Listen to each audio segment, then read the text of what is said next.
हिदायत सबके लिए।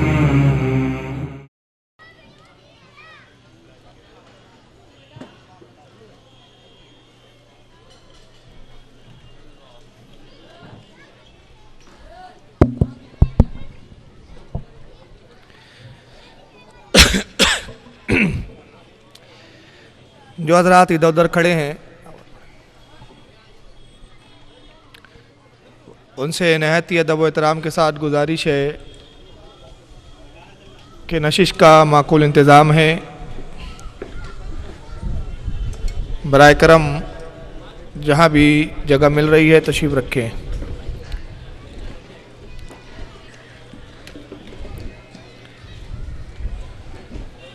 औज़ु बिल्लाहि मिनश शैतानिर रजीम बिस्मिल्लाहिर रहमानिर रहीम।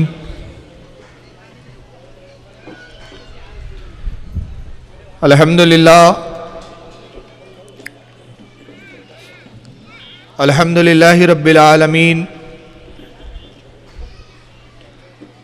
वल आक़िबतु लिल मुत्तक़ीन वस्सलातु वस्सलामु अला मन काना नबिय्यु आदमु बैनल माइ वत्तीन।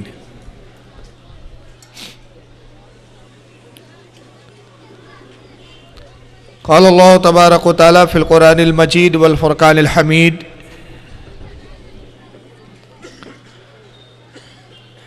लक़द मन्नल्लाहु अलल मोमिनीना इज़ बअसा फ़ीहिम रसूला।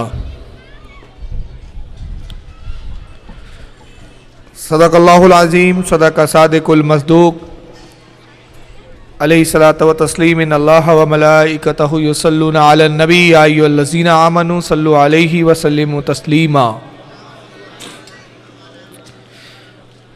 अल्लाहुम्मा सल्लि अला सय्यिदिना मौलाना मुहम्मदिन व अला आलिहि व अस्हाबिहि व अहले बैतिहि व ज़ुर्रिय्यतिहि व बारिक वसल्लिम। सलातु व सलाम अलैका या रसूलल्लाह सल्लल्लाहु तआला अलैहि वसल्लम।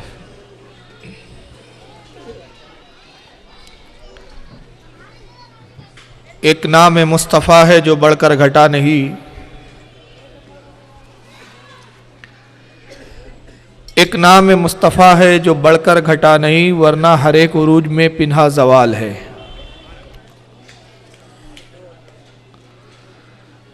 जश्न ईद मिलादुन नबी सल्लल्लाहु तआला अलैहि वसल्लम के सिलसिले में आज की हमारी नशिश मुनक्किद हुई है, जिसकी सरपरस्ती और सदारत हुज़ूर शहज़ादा सिमना शहज़ादा शहीद राह मदीना हज़रत अल्लामा मौलाना सैयद मोहम्मद मोइनुद्दीन अशरफ़ी अल जीलानी दामत बरकातुहुल क़ुद्सिया सज्जादा नशीन का चौचा मुक़द्दसा फरमा रहे हैं। इंशाअल्लाह हज़रत की जलवागरी होंगी और माशाअल्लाह हुज़ूर मुफ्ती साहब के बिला भी तशरीफ़ ला चुके हैं।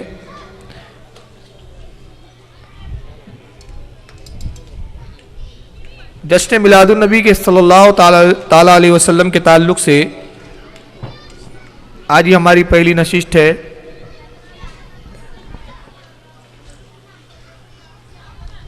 नबी पाक सल्लल्लाहु अलैहि वसल्लम के मिलाद का ज़िक्र कुरान की मुख्तलिफ आयात में और अहदीस रसूल में हमें नज़र आता है और हमें मिलता है।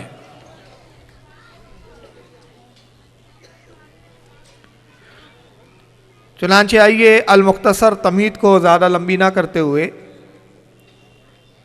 मैं चंद बातें आपके गोशे गुजार करना चाहता हूँ कुरान के हवाले से, और फिर उसके बाद हमारी असल गुफ्तगू जिसके सुनने के लिए आप यहाँ जमा हुए हैं और इश्तिहारात के ज़रिए जिसका ऐलान किया गया है वह आप समाअत फरमाएंगे इंशाअल्लाह। पारा नंबर 4 सूरह आले इमरान आयत 164 में रब तबारक व तआला अपने महबूब की मिलाद का ज़िक्र यूँ फरमाता है कि इरशाद होता है लक़द तहकीक मन्नल्लाह अल्लाह ने एहसान किया अलल मोमिनीन मोमिनों के ऊपर। एहसान किस बात पर किया गया, किस चीज़ से किया गया? आगे इज़हार होता है इस बासा फीहिम, कि हमने उन्हीं में से एक को भेजा। और किसे भेजा? फिर फरमाता है रसूला, अपना रसूल बनाकर। ये एक एक लफ्ज़ का मैंने लफ्ज़ी तर्जमा बयान किया। अब पूरी आयत का तर्जमा यूँ हो गया कि अल्लाह ने मोमिनों पर एहसान किया कि उन्हीं में से अपने एक रसूल को भेजा। उलमा इकराम से आप सुनते रहते हैं कि कुरान अज़ीम का जब गहराई से हम मुताला करते हैं तो अल्लाह ताला नेमतों का जिक्र करता है मगर एहसान को जताता नहीं है। नेमतों का एहसान बयान नहीं करता बल्कि नेमतों के शुक्र का एहसास ज़रूर दिलाता है। जैसे कि सूरह रहमान में तकरार के साथ आया फ़बिअय्यि आलाइ रब्बिकुमा तुकज़्ज़िबान, तो तुम अल्लाह की कौन कौन सी नेमतों को झुटलाओगे। और फिर अपनी नेमतों का जिक्र करता है मगर एहसान नहीं बता रहा है, मैंने एहसान किया। और जहां तक एहसान का ताल्लुक है अल्लाह रब्बुल इज़्ज़त के, इंसान को एक नहीं करोड़हा जिंदगी अता कर दी जाए और वो अपनी एक जिंदगी का एहसान अल्लाह की बारगाह में चाहे कि वो चुका दे, मुकम्मल हो जाए, तो नहीं मुकम्मल किया जा सकता। हज़रत मौलाना रूम रहमतुल्लाह ताला अलैह मसनवी शरीफ में बड़ी प्यारी बात इरशाद फरमाते हैं। फरमाते हैं कि इंसान सांस लेता है ये भी अल्लाह का एहसान, और सांस छोड़ता है ये भी अल्लाह का एहसान। सांस ना आए इंसान मर जाए, सांस आने के बाद बाहर ना निकले इंसान मर जाए। हम और आप आज साइंस की दुनिया में जीते हैं, सब जानते हैं कि हम ऑक्सीजन लेते हैं, हाइड्रोजन छोड़ते हैं। अगरचे सांस लेने का जो ताल्लुक है जिसको मौलाना रूम बयान कर रहे हैं ये उतना ज़्यादा अहम नहीं होता था उस दौर में, लेकिन आज उसको समझे तो एहसान की और एहसास और अहमियत वाज़े होती है। उस ज़माने में कहा गया कि इंसान सांस लेता है, हवा लेता है, ठीक है हवा लेता है, लेकिन आज उसकी अहमियत को अगर आप देखें साइंस की रोशनी में, हवा में बहुत सारी गैसेस है, कार्बन भी है, हाइड्रोजन भी है, नाइट्रोजन भी है, ऑक्सीजन भी है, बेशुमार गैसें हैं और सब मिक्स है, मिली हुई है। ऐसा नहीं है कि बॉम्बे के इस इलाके में ऑक्सीजन है और हाइड्रोजन नहीं है, नाइट्रोजन नहीं है, कार्बन डाइऑक्साइड नहीं है, बहुत सारी गैसें हैं और सब गैसें आपस में मिली हुई है, गुत्थम गुत्था है। मगर रब तबारक व तआला ने बंदे पर कैसा एहसान फरमाया, उसके जिस्म को कैसे तरतीब दिया कि उसकी नाक जब सांस खींचती है तो इन हवाओं में से वो ऑक्सीजन को खंगाल कर छान कर अलग ले भी लेती है। ऑक्सीजन ही लेता है बंदा, हाइड्रोजन नहीं लेता। अच्छा, फिर ये जब ऑक्सीजन जाती है इंसान के फेफड़ों से गुजरती है और जब बाहर होती है तो कार्बन डाइऑक्साइड में ये तब्दील हो जाती है। इंसान के जिस्म में इस गैस की तब्दीली भी रूनुमा हो रही है। और उसके बरक्स दरख्त कार्बन लेते हैं, ऑक्सीजन छोड़ते हैं।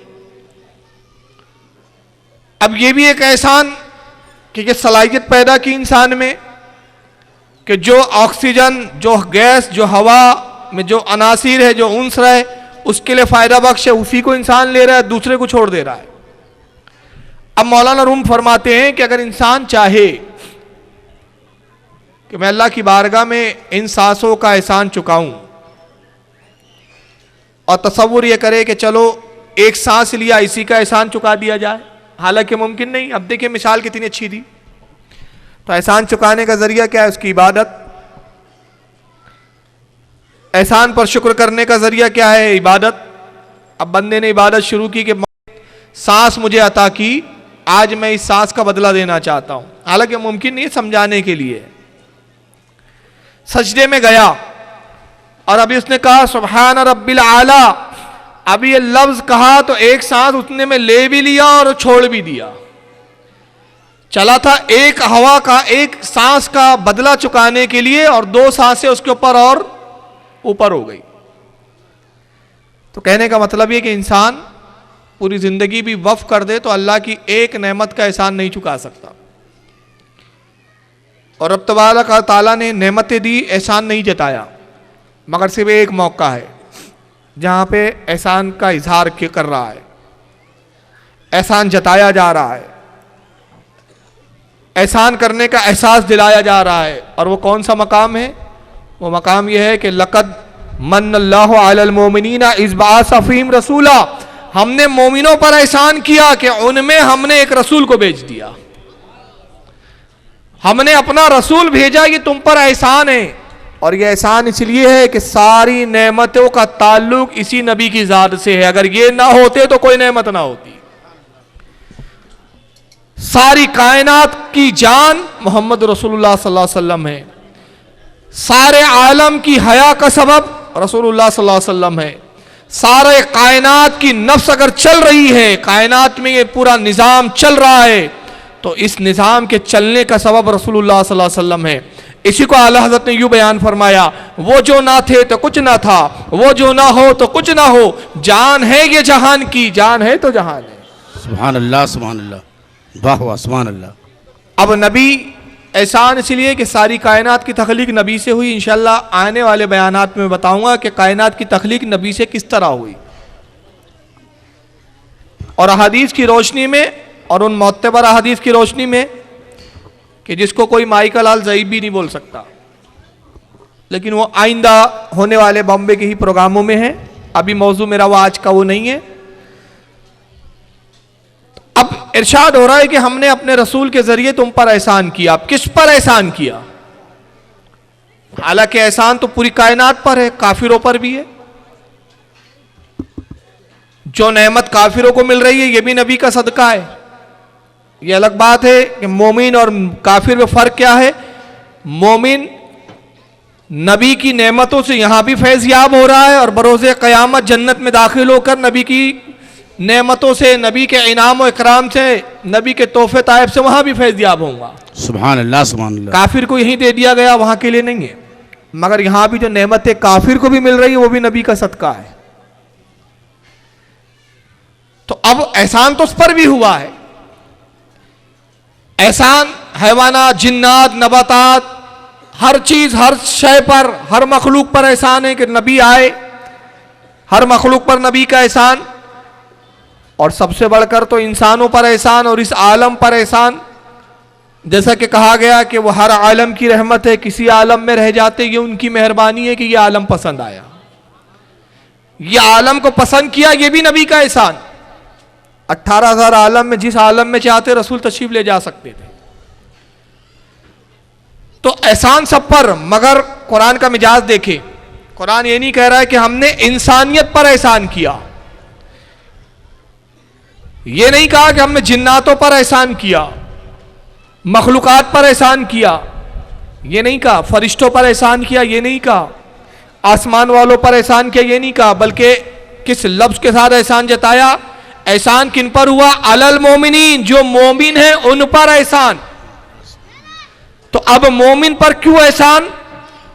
उसका सबब यह है कि नबी आए, जिन्होंने नबी की मारिफत हासिल करी, वो नेमतों से दुनिया में भी फैज़याब हो रहे, आखिरत में भी फैज़याब होंगे। तो जो कुछ नेमतें नबी के ईमान लाने के सबब से मिल रही है, नबी की मोहब्बत से मिल रही है, इसलिए मोमिनों पर एहसान। और दूसरा ये कि इशारा बताया जा रहा है, इशारा किया जा रहा है कि नेमतों का शुक्र वही करने वाले हैं जो मोमिन है। सुभान अल्लाह, सुभान अल्लाह, बहुत उम्दा, माशाअल्लाह। और जो शुक्र नहीं करेंगे, इनकार करेंगे इस नेमत का, तो कुरान ने पहले ही खारिज कर दिया कि तुम इकरार इसलिए नहीं कर रहे हो इस नेमत का, शुक्र इसलिए बजा नहीं ला रहे हो कि तुम्हारा ताल्लुक ईमान से नहीं है। शुक्र तो वो बजा लाएंगे जिनका ताल्लुक ईमान से होगा। तो हम कह रहे हैं कि अब तुम मोमिन हो, तो अब मोमिन होने की दलील क्या है? हमने एहसान किया तो इस एहसान का शुक्र अदा करो। और कुरान ने इसको भी दूसरी जगह कहा कि शुक्र ऐसा कैसे अदा करो, इस नेमत के हुसूल का शुक्र कैसे अदा किया जाए। तो पारा नंबर 13 सूरह इब्राहिम आयत 5 में इरशाद हुआ, वज़क्किरहुम बिअय्यामिल्लाह, सुभान अल्लाह। अल्लाह के बेहतरीन दिनों को याद करो, उन दिनों को याद करो जिन दिनों तुम्हें नेमत दी गई, उन दिनों को याद रखो जिस दिन तुम पर एहसान किया गया। इस आयत की तफसीर में हज़रत सुल्तानुल मुफस्सिरीन सैयदुल मुफस्सिरीन हज़रत अब्दुल्लाह इब्न अब्बास रदी अल्लाह ताला अन्हु, जो साहबी रसूल भी है, सरकार के चचाजाद भाई भी है, हज़रत मौला कायनात के शागिर्द भी है। बड़ी फजीलत है अब्दुल्लाह इब्न अब्बास की। उनकी एक फजीलत के लिए यही एक काफ़ी है कि अल्लाह के नबी ने सैयदुल मुफस्सिरीन का खिताब अता फरमाया। सुभान अल्लाह, सुभान अल्लाह। और नबी की ज़ाहिरी हयात में कुरान की तफसीर लिखा इन्होंने। सुभान अल्लाह। हज़रत अब्दुल्लाह इब्न अब्बास, हज़रत मुजाहिद, हज़रत कतादा और बहुत सारे दिगर मुफस्सिरीन इस आयत करीमा की तफसीर में कहते हैं कि इस आयत में अल्लाह के बेहतरीन दिनों से मुराद वो दिन है जिनमें अल्लाह ने अपने बंदों को कोई नेमत दी। अल्लाह के बेहतरीन दिनों से मुराद क्या है? अल्लाह कह रहा है बेहतरीन दिनों को याद करो। तो बेहतरीन दिन कौन से बेहतरीन दिन? तो कहा जा रहा है कि बेहतरीन दिन वो है जिसमें अल्लाह ने अपने बंदों को कोई नेमत दी। इसको तफसीर मदारिक में हज़रत इमाम नसफी रदी अल्लाह ताला ने जिल्द नंबर 2 सफ़ा 155 पर लिखा है, और अब्दुल्लाह इब्न अब्बास से ही हज़रत इमाम इब्न जरीर तबरी ने, और तफसीर खाजिन में साहिब तफसीर खाजिन ने भी इसको नकल किया। अब ये तो इन्होंने इस आयत की तफसीर बयान की वजाहत के साथ, सरीहन सराहतन। कुरान भी इस चीज़ का जिक्र करता है कि बेहतरीन दिन वो है जिसमें नेमत मिले, और नेमत मिले तो नेमत का बदला क्या है? इरशाद होता है पारा नंबर 30 सूरह दोहा आयत 11 में, वअम्मा बिनिअमति रब्बिका फहद्दिस। अल्लाह इरशाद फरमाता है, और जब तुमको रब की तरफ से कोई नेमत अता की जाए तो तुम्हें चाहिए कि उसका शुक्र अदा करो, शुक्र बजा लाओ। अब बताइए सबसे बड़ी नेमत क्या है? औलाद नेमत जरूर है, बीवी नेमत जरूर है, माँ नेमत जरूर है, बाप नेमत जरूर है, रिस्क हम खाते हैं नेमत है, घर में रहते हैं नेमत है, सोते हैं सुकून हासिल करते हैं नेमत है, लिबास अता किया गया अल्लाह की जानिब से नेमत है, चलते हैं फिरते हैं, बोलते हैं, देखते हैं, सुनते हैं, सूंघते हैं, ये नेमतें हैं। सांस लेते हैं नेमत है, सांस छोड़ते हैं नेमत है, पानी पीते हैं नेमत है, पानी जिस्म से बाहर खारिज करते हैं नेमत है। बेशुमार नेमत है, इतनी नेमत है कि जिनका हद्दो शुमार नहीं, जिनका अहाता नहीं किया जा सकता। मगर सारी नेमतों का मंबा क्या है? सारी नेमतों का हासिल क्या है? सारी नेमतों की असल क्या है? सारी नेमतों की असल है नबी करीम सल्लल्लाहु ताला अलैहि वसल्लम। इसलिए कि हदीस कुदसी में अल्लाह इरशाद फरमाता है, लौला कलमा खलक़तुल अफ़लाक, ए महबूब अगर तुझे पैदा करना मेरा मकसद ना होता तो मैं कायनात को ही पैदा ना करता। क्या बात है, सुभान अल्लाह, सुभान अल्लाह। तो सारी कायनात का वजूद, मकसद वजूद तेरी ज़ाते पाक, तो जितनी नेमतों का ताल्लुक है तुझसे है, तू है तो नेमत है, तू ना हो तो कोई नेमत नहीं। तो अब सबसे अजीम नेमत रसूल की ज़ात हुई, और कुरान ने फैसला किया, कुरान ने हमें हुक्म दिया कि जब तुम्हें अल्लाह की तरफ से नेमत मिले तो शुक्र अदा करो।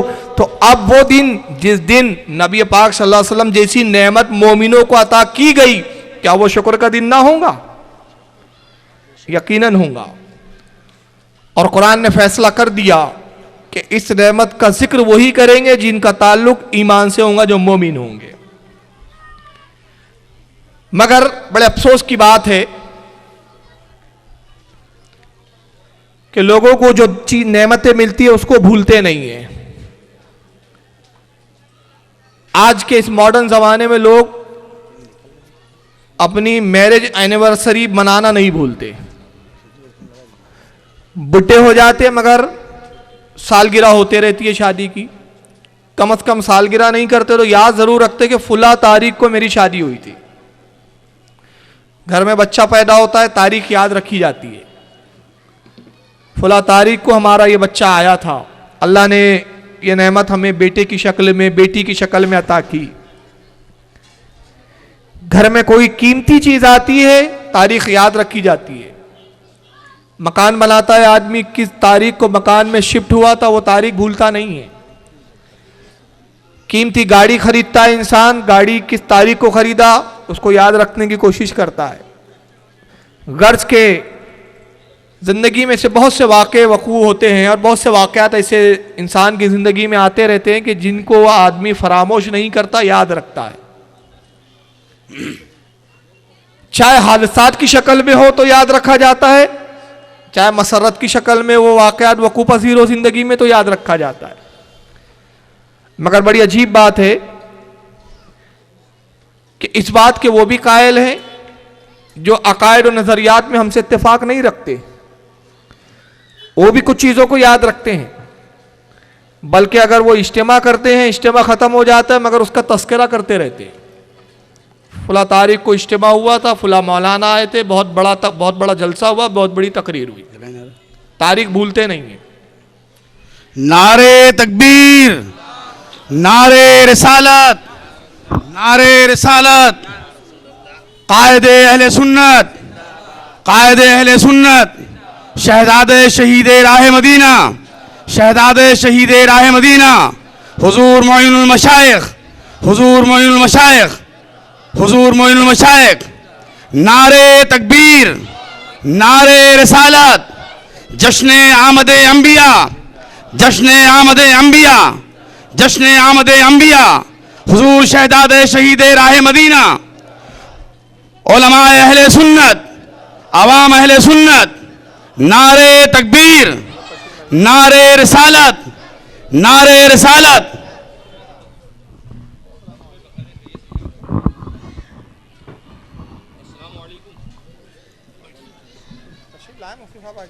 आप ही की नशिस्त है वो।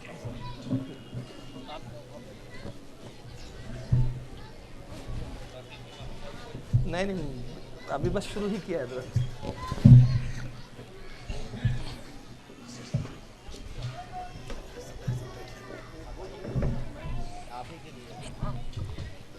दुरूद शरीफ पढ़ें। अल्लाहुम्मा सल्लि अला सय्यिदना मौलाना मुहम्मदिन अदद मा फिल मिल्लाहि सलातम दाइमतम बिदवामिल मलिकिल्लाहि सल्लल्लाहु तआला अलैहि वसल्लम।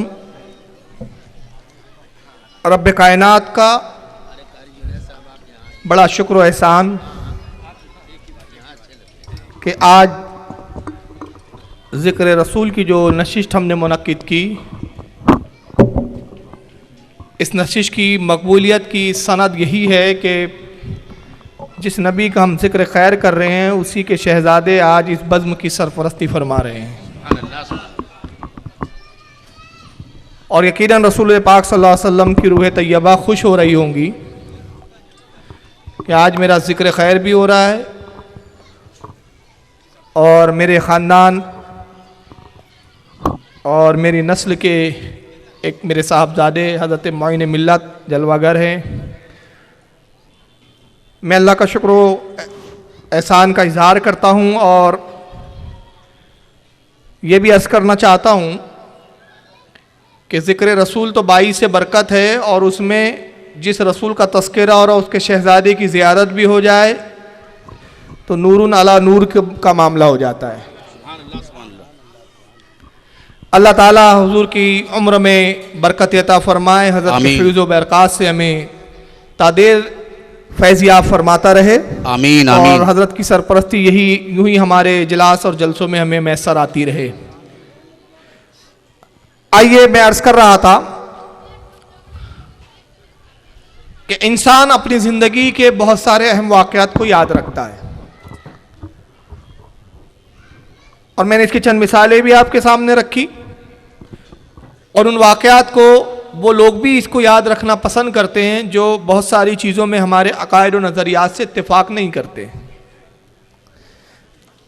मगर दिल की बड़ी तंगी का मामला है। दिलों में उस वक्त बड़ी तंगियाँ आ जाती है कि जब नबी पाक सल्लल्लाहु अलैहि वसल्लम की तारीख़ विलादत को याद रखने की बात आती है तो उस वक्त बहुत सारे मामला सामने लाए जाते हैं कि क्या मिलादुन नबी मनाना जायज़ है या नहीं है, क्या तारीख़ को इसको याद रखा जाए कि ना रखा जाए। मैं समझ नहीं पाया कि दुनिया की जितनी कौमें हैं, हर कौम अपने रहबर, अपने रहनुमा की पैदाइश के दिन को ना सिर्फ याद रखती है बल्कि मनाना पसंद भी करती है। सुभान अल्लाह। मगर मैं नहीं समझ पाया कि ये कैसे लोग हैं जो अपने आप को नबी का गुलाम भी कहना पसंद करते हैं, उम्मती भी कहना पसंद करते हैं, मगर उस नबी की जलवागरी के दिन को मनाना और उसे याद करना पसंद नहीं करते।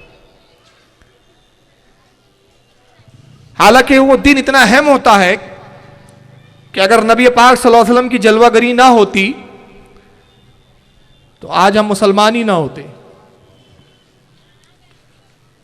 हालांकि बहुत सारी मिसालें हैं, मेरी किताब इस ताल्लुक से आ चुकी है, इंशाल्लाह मुफ्त में यहाँ तकसीम भी होंगी इंशाल्लाह जलसे के करीब, जुलूस के करीब। मैंने उसमें कुछ चीज़ें बयान की है, एक दलील मैं दे देता हूँ ताकि वो लोग जो इन मामलात में और इन मामूलात में हमसे इत्तेफाक नहीं करते, अगर वो सुन रहे हो तो मेरी आज उनसे गुजारिश है कि बहुत संजीदगी के साथ वो आज की मेरी गुफ्तगू को सुने और समझने की कोशिश करें कि क्या उनके अकायद और नज़रियात इस ताल्लुक से सही है या नहीं है। और अगर सही ना लगे, क्योंकि मैं इंशाअल्लाह दलाइल से गुफ्तगू करूँगा, तो वह अपनी आमाल व अकायद की इस्लाह करने की कोशिश करें। एक तारीख दुनिया का हर फिरका मनाता है और इसलिए मनाता है कि रसूलुल्लाह ने हुक्म दिया कि उस तारीख को तलाश करो। वो तारीख कौन सी है? शब कद्र की तारीख। सरकार ने फरमाया ताक रातों में इसको तलाश करो। 25 की शब को देखो, 27 को देखो, 29 को देखो, 23 को देखो, ताक रातों का हुक्म दिया गया। सवाल ये पैदा होता है कि शब कद्र क्यों मनाते हैं? वो भी मनाते हैं, शब कद्र का जिक्र वो भी करते हैं, शब कद्र का एहतमाम वो भी करते हैं जो तारीखों को याद करने के कायल नहीं है। अब उनसे सवाल कीजिए कि भाई शब कद्र क्यों मनाई जा रही है? तो कुरान खुद बयान करता है कि शब कद्र इसलिए याद करो, इसलिए मनाओ कि इन्ना अंज़लनाहु फी लैलतुल क़द्र, इन्ना अंज़लनाहु फी लैलतुल क़द्र। अल्लाह फरमाता है कि और हमने कुरान को इसी लैलतुल क़द्र की रात में उतारा। कहां से उतारा? लौह महफूज से आसमान अव्वल पर। वमा अदरका मा लैलतुल क़द्र, और लैलतुल क़द्र के बारे में तुम क्या जानते हो? क्या पता है तुम्हें लैलतुल क़द्र के बारे में? लैलतुल क़द्री खैरुन मिन अल्फ शहर, लैलतुल क़द्र 1000 रातों से बेहतर रात है। सुभान अल्लाह, सुभान अल्लाह। अब सवाल यह पैदा होता है कि 1000 रातों से बेहतर क्यों? अल्लाह फरमा रहा है कि ये रात, हर रात अल्लाह की पैदा करदा, शब कद्र की रात भी अल्लाह की पैदा करदा, शब विलादत की रात भी अल्लाह की पैदा करदा, रमजान की तमाम रातें अल्लाह की पैदा करदा, हर महीने की, हर तारीख की, हर साल की हर रातें, क़यामत तक जितनी रातें आएंगी, जितनी गुजर गई, सब अल्लाह की पैदा करदा। मगर शब कद्र 1000 रातों से अफजल क्यों? तो कुरान कह रहा है अफजल इसलिए कि इसमें कुरान उतरा है, इसमें कुरान का नुज़ूल हुआ है। तो जिस रात कुरान का नुज़ूल हुआ वो रात याद करने के लायक हो गई, 1000 रातों से अफजल हो गई। तो जिस रात खुद साहिब कुरान उतर रहा है, सुभान अल्लाह, नारे तकबीर का नुज़ूल हो रहा है, नारे रिसालत, जश्न आमदे अंबिया। सुभान अल्लाह। तोहफे की तो जो मिला, तोहफा आपको अता हुआ, कुरान अल्लाह का तोहफा था, वो तो आपने ले लिया, तोहफा मिलने की तारीख को याद रखा, मगर ताज्जुब है जो तोहफा लाने वाला था उसकी तारीख को फरामोश कर दिया। वाह वाह, क्या बात। तो ये तो नेमत की नाकदरी हुई ना भाई। अगर कोई मुझे कंप्यूटर तोहफे में लाकर दे दे तो मैं कंप्यूटर की तो तारीफ करूं, तो कितनी नाशुक्री होंगी कि कंप्यूटर लाने वाले का शुक्र अदा ना करूं, उसको एक लफ्ज़ थैंक यू भी ना बोलूं, तो ये नाशुक्री होंगी कि नहीं होंगी? मगर अल्लाह का फजल करम है कि हम अहले सुन्नत वल जमात नाशुक्रे नहीं हैं। नतीजा ये है कि रब्बे कायनात, एक रात तूने कुरान उतारा तो वो रात शुक्र की रात है, तो हम उस रात को भी शुक्र करेंगे जिस रात तूने कुरान उतारा, और उस रात को भी शुक्र करेंगे जिस रात तूने साहिब कुरान को उतारा, और वो रात उस रात से अफजल हो गई इसलिए कि अगर ये शब ना होती, रसूल की विलादत की शब ना होती, रसूल ना होते, तो रब्बे कायनात शब कद्र भी ना मिलती। वाह वाह, क्या बात। अगर शब कद्र मिली है तो इस नबी के सदके में मिली है। मगर आइए अब तस्वीर का दूसरा रुख देखें। अब तस्वीर का दूसरा रुख हमें यह नजर आता है कि कुछ लोग पूरा जोर इस पर लगाए हुए हैं कि इस तारीख को न मनाया जाए। चुनांचे आपके बॉम्बे के एक स्कॉलर, जो अपने फिरके के एक बहुत बड़े स्कॉलर माने जाते हैं, डॉक्टर जाकिर नाइक, इस ताल्लुक से उनका क्या है कौल, पहले वो सुन ले और फिर उसके मैं जवाबात इंशाअल्लाह हदीस और कुरान की रोशनी में दूंगा। आइए सुने इन्हें। साउंड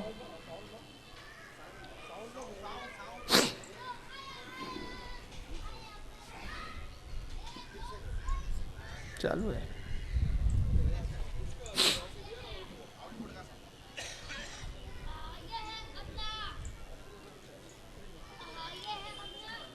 दो शरीफ पढ़े आप। अल्लाहुम्मा सल्ली अला सय्यदना व मौलाना मुहम्मदिन आदद माफ़ी इल्मिल्लाहि सलातम दाइमतम बिदवामिल मुल्किल्लाहि सल्लल्लाहु तआला अलैहि वसल्लम।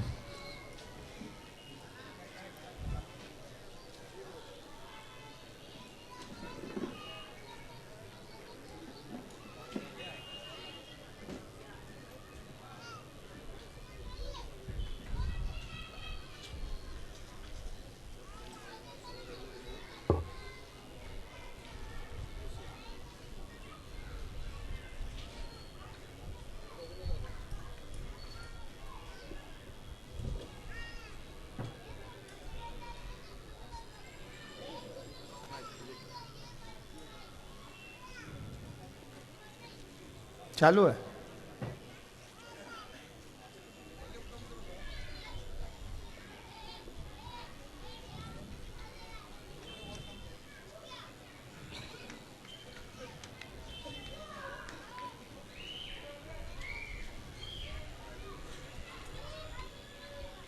जन्मदिन मनाना चाहिए, कहीं हदीस में लिखा नहीं है। तो 12 चलिए आइए अब फिर से सुने, शुरू से लगा रहे हैं। रबी अव्वल पहला चीज कई हदीस में नहीं आता है कि मोहम्मद सल्लल्लाहु अलैहि वसल्लम क्या जन्मदिन मनाना चाहिए, कई हदीस में लिखा नहीं है। तो 12 रबी अव्वल बनाना तो कई हदीस और कुरान में नहीं है। तो जैसे मैंने कहा, कोई भी हदीस और कुरान के अंदर ये नहीं कहा गया कि हमें मोहम्मद सल्लल्लाहु अलैहि वसल्लम का सालगिरह बनाना चाहिए। तो सालगिरह बनाना हमारे मजहब में से कुछ नहीं। आवाज़ समझ में आई आपके? डॉक्टर जाकिर नाइक साहब कह रहे हैं कि किसी हदीस में नहीं आया कि नबी पाक सल्लल्लाहु ताला अलैहि वसल्लम का जन्मदिन मनाना चाहिए। हालांकि ये लफ्ज़ रसूलुल्लाह सल्लल्लाहु अलैहि वसल्लम की विलादत के लिए अच्छा लफ्ज़ नहीं है। क्योंकि एक बात बताऊं मैं आपको, अदब के तकाजे क्या होते हैं। हम अपने पैरों में जो पहनते हैं उसको जूती ज़रूर बोलते हैं, मगर नबी पाक का अदब यह है कि हम नबी के पैर मुबारक में जो सरकार ने इस्तेमाल फरमाया उसको हम जूती नहीं कहते बल्कि नालैन कहते हैं। ये अदब है। बा अदब बा नसीब, बे अदब बद नसीब। हम जो हाजत के लिए जाते हैं हम उसको हम कह देते हैं पेशाब करके आ रहा हूँ, पाखाना करके आ रहा हूँ, मगर नबी पाक सल्लल्लाहु अलैहि वसल्लम के ताल्लुक से जब हम गुफ्तगू करते हैं तो हमें उलमा ने अदब सिखाया कि कहा गया कि नबी पाक सल्लल्लाहु अलैहि वसल्लम का बौल शरीफ कहा जाए, सुभान अल्लाह, सुभान। बराज शरीफ कहा जाए। ये अदब है। तो ये जन्मदिन, चलिए ताबील निकल जाएंगी, हालांकि भाई हिंदी शब्द है, लेकिन मैं कहता हूँ बात तो आप उर्दू में कर रहे हैं तो हिंदी की लफ्ज़ की इस्तेमाल की ज़रूरत क्यों पड़ी? मतलब ये था कि नबी का अदब नहीं है। चलिए अभी एक ये मौजू नहीं है, अदब तो बहरहाल दूर से भी इनका ताल्लुक़ नहीं है, मगर मिलादुन नबी मनाना हदीस में नहीं है। गोया ये बता कर के बताना चाह रहे कि हमारे ज़िंदगी के शब रोज़ मुकम्मल हदीस के आईनेदार हैं। यानी हर वो काम जो हदीस में हो वही हम करते हैं, जो हदीस में ना हो हम नहीं करते। तो अब मैं नहीं कहता हूँ, आइए क्लिप जिसमें एक सुन्नी लेडी ने, एक सुन्नी औरत ने डॉक्टर जाकिर नाइक से एक सवाल किया। अब आइए ज़रा देखें जाकिर नाइक उसका जवाब क्या देते हैं। मैं कहता हूँ ये क्लिप ही डॉक्टर जाकिर नाइक का मुकम्मल जवाब है, सुन लें। जी जी। दूसरा सवाल ये है कि कहा जाता है हदीस में कि मुसलमानों को गैर मुस्लिमों की तकलीफ नहीं करनी चाहिए। जी। तो भी ये टाई और ये जिस सूट में आप बैठे हैं ये गैर मुस्लिम ज्यादा पहनते हैं, बल्कि वो ही पहनते हैं। तो क्या ये जायज है टाई पहनना या ये फुलफिल पहनना है? बहुत शुक्रिया। दोनों सवाल बड़े अहम सवाल। टाई के तो पहली बात होती है, एक और तफसील से भी मैं चंद देर में बात करेंगे टाई के हवाले से और हवाले से। कितनी देर कर दोनों 40 सेकंड हमारे पास है ब्रेक जाने से पहले, इसलिए हम जवाब जो है इसका डॉक्टर जाकिर नाइक के साथ एक तवील नशिस्त जारी है गुफ्तगू की, और डॉक्टर साहब पहली जो बात देखने जाने से पहले आप उसको कुछ फर्दर करना चाहेंगे या आगे बढ़ना? दूसरा सवाल जो था, दूसरे सवाल से आगे बढ़ते हैं। मेरे पास बहुत से सवाल, एक सवाल समझ में आया आपको क्लिप देख के? कुछ पहले मैं समझाऊंगा फिर उसको रिपीट कर दूंगा ताकि एक बार आपके जहन नशीन हो जाए। एक मुस्लिम लेडी, और यकीनन पूछने वाली सुन्नी ही मालूम होती है, मेरा नेक गुमान ये है, कहती है कि हदीस में टाई का जिक्र नहीं आया है, हदीस में तो आया है कि दूसरों की मुशाबहत मत करो। ये वो हदीस कोट कर रही है। बहुत डॉक्टर जाकिर साहब क्या कह रहे, हदीस में नहीं आया कि मिलाद मनाओ, मगर जाकिर साहब से एक सवाल है, हदीस में ना मनाओ आया नहीं आया, कहाँ है भाई?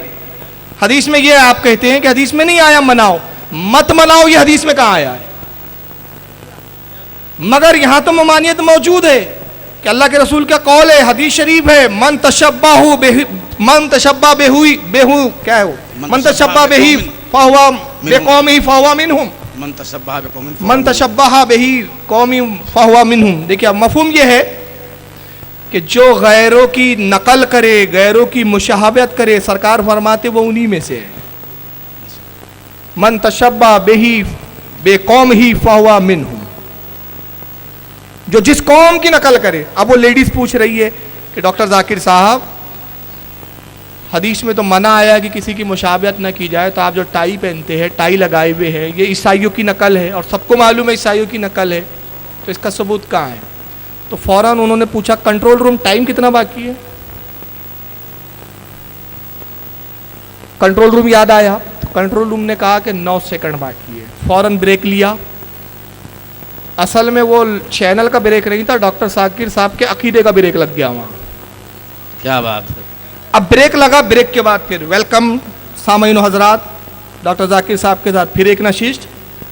तो डॉक्टर साहब इसका जवाब, आगे बढ़े, बहुत सारे सवाल है, आगे बढ़ जाओ क्योंकि अपनी जात पर हर्फ आता है।